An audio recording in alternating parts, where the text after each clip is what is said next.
Hello, so this is Wayne from Everything Dorset, and today I'm in Wareham at the Salt Pig. I'm here with the owner James. He's going to tell us about his amazing cafe here. So, what's your background before opening the Salt Pig, James? So we opened about 15 years ago here, but before that I was a shepherd locally, kind of through the Tyne Valley, so Kingbridge over to Tyne for about 14 years. And while I was there, I could see all this great produce being produced throughout Purbeck, and as a foodie, I kind of wanted to eat it and couldn't. So I thought I'd give it a go to try and make it available to Purbeck people.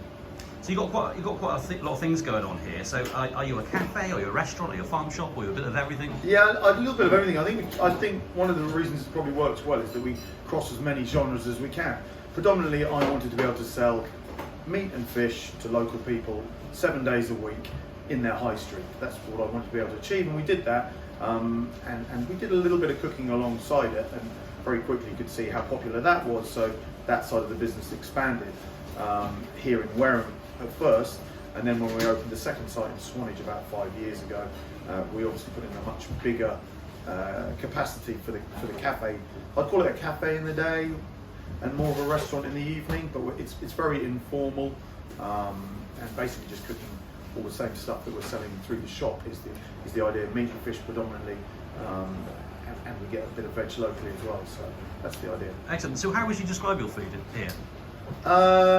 Eclectic, rustic, homemade. I mean, we make everything from the pastry we use in the quiches, so it's very homemade in style.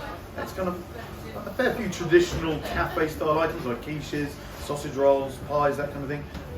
But it's certainly in the salad department there's quite a twist, a bit of a Middle Eastern cooking fan myself, so we're going to go down that route a little bit with some of the sides to make it a bit more interesting. Fantastic. And I understand you've got some exciting news today. You've opened up another site somewhere, haven't you? Yeah, so we've got we recently opened another one in Studland. I've been trying for several years to work with the National Trust. We share similar ethos and values, and they have a huge ability to push what I believe in, local food being served locally. So very excited about that. It's taken a long time, but I think it's going to be really popular down at Middle Beach, particularly when the sun comes out. Fantastic. Not like today. Not like today, no. I think it's going to be a bit of a slow one there today, but you've got to have some rain. Yeah, exactly. So I understand you also do outside catering.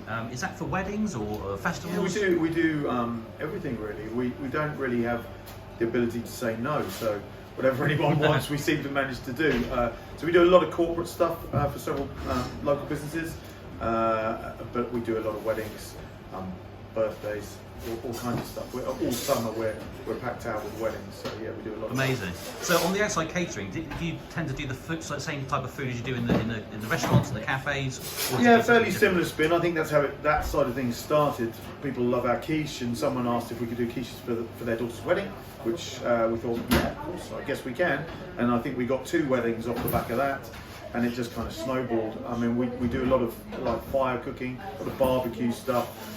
But proper barbecue, charcoal barbecue, not gas, and we kind of try to pair that with our Middle Eastern style salads, which always goes really well. It goes well here, so people come to us for their catering jobs because they've enjoyed the meals they have with us. So there's no point changing. Sounds fantastic. Very, very good. I also understand you've appeared on a few TV shows for your shop. Yeah, now and then. So what were they exactly? Well, we've done a few different ones, but Countryfold was probably quite a big one for us a few years ago. We've done a James Martin, Highlands, or the other way around, I can't remember. We did that a couple of years ago as well. So it's nice that you're sitting in that genre of something different enough to get on there, and it helps promote the ethos that we're trying to push, which is localism, which is provenance, Purbeck food for Purbeck people. Amazing. So if somebody wanted to book a table in one of your restaurants, how would they do that? Oh, you can give us a ring on direct here to Wareham, or indeed to Swanage, or you can also do that online with Swanage Restaurant in the evenings. We don't tend to take bookings weekday lunches because the turnover's fairly rapid, but Sunday lunches in both we take bookings for, and evening meals Wednesday to Saturday at the moment in Swanage. You can book online. the right Fantastic. website. Well, it's been absolutely lovely talking to you today, James. I wish you the best of luck with your new site in Studland. Thanks very much.